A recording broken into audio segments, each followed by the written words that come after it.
We've already said that we believe this.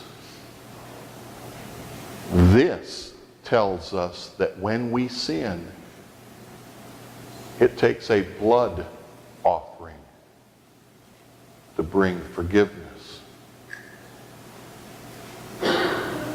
Read the book of Leviticus. It's a bloody book.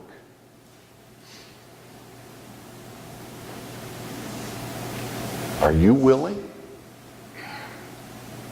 Yes, I'll go ahead and I'll shed some blood so that God can forgive me. Some of you would be willing to do that, and others not. But what about for Bobby Potoff? You have no clue who Bobby Potoff is. When I grew up in Circle Pines, Minnesota, on the north side of St. Paul, he lived across the street from us. Would you shed your blood for Bobby Potoff? Okay. Let's find somebody you might know. I want you to look at the person next to you, to the right or left. I want you to look at them. Would you be willing to shed your blood for them? Some of you immediately you say, yes, that's my husband, that's my wife. I would in a heartbeat.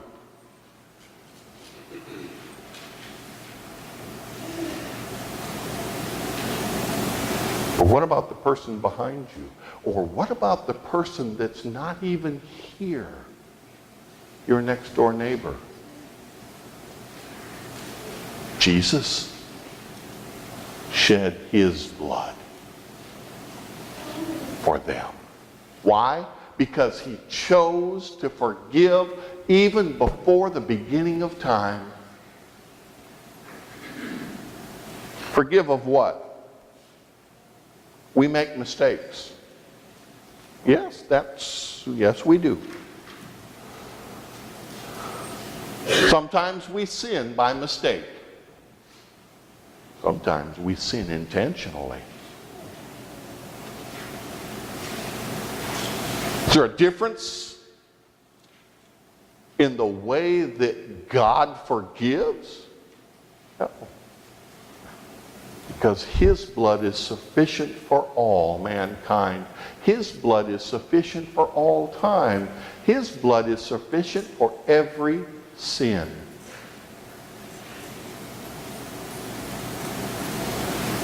Somebody asked a Sunday school class of children, what is sin? The little girl put her hand up. I know. Sin is doing something that makes God mad. Pretty good definition, isn't it? Basically, there's two kinds of sin. The sin of commission, doing something God doesn't want us to do. Murder. And you say, well, that's okay, preacher, you can say that because I never murdered anybody. But remember what Jesus said. If you've thought ill of them, it's just as though you did murder them.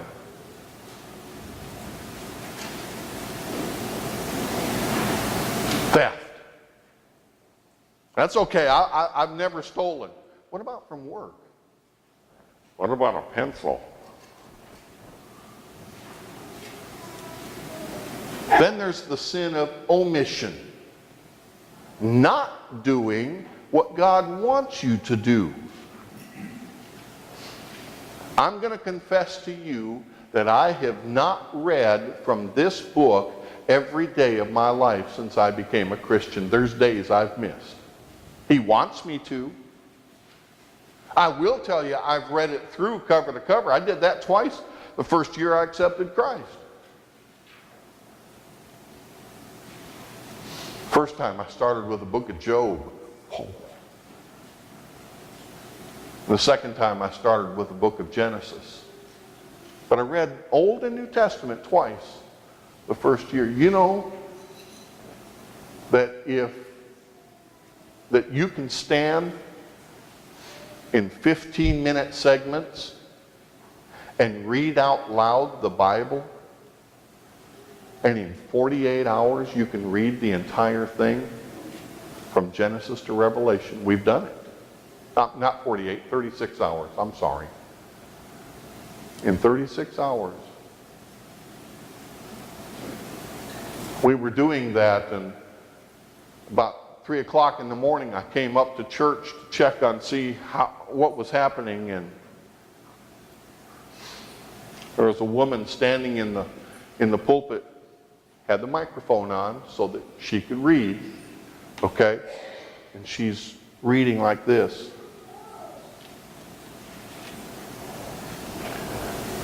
And I said, Miss Margaret, we want you to read out loud.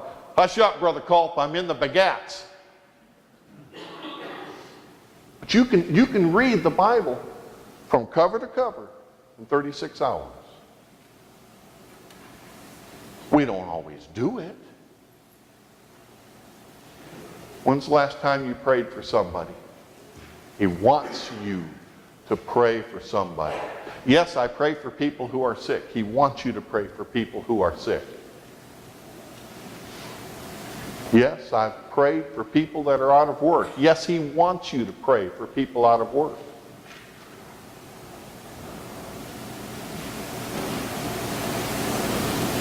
Every day, you should be praying for someone. Every day. Every Thursday, I pray for police and firemen. Maria is in Malta.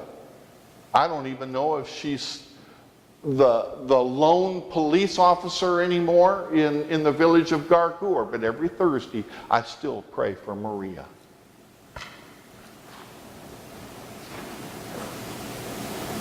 We need to pray for each other. If we don't, we're not doing what God wants us to do, and we're guilty of sin. And He wants to forgive us of our sin.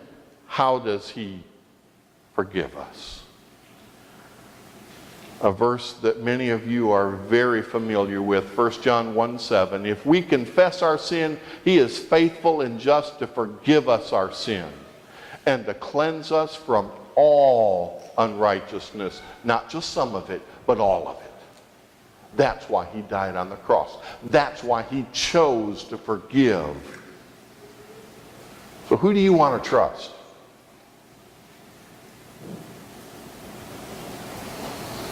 You want to trust in other people who at some point in their lives will let you down because other things become too important in their lives? We understand that. We've been there. Unfortunately, many times we've been guilty of doing that with our own children. You're going to trust only in yourself?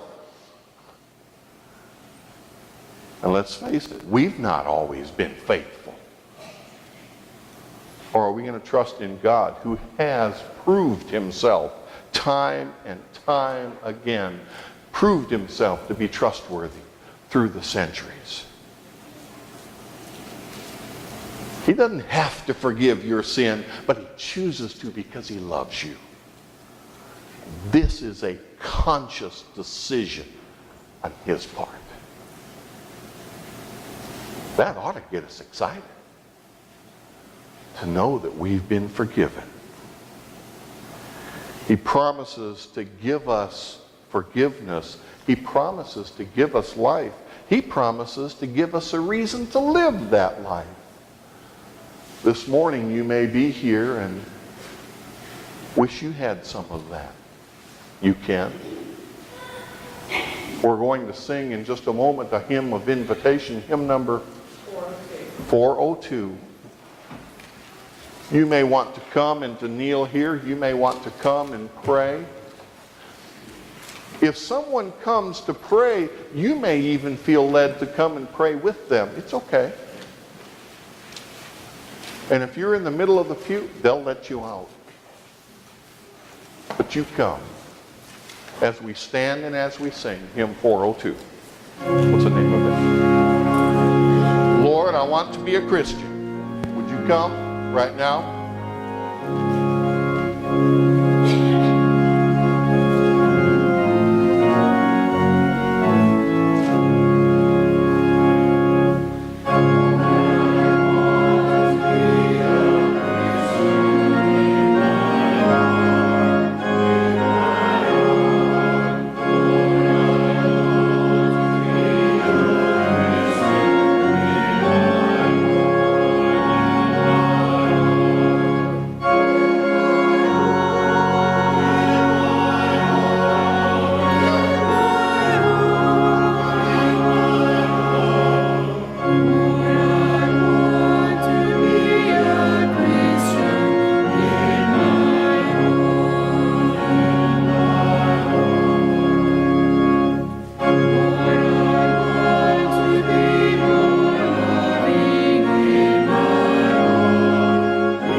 for being here this morning. Again, thank you for the opportunity.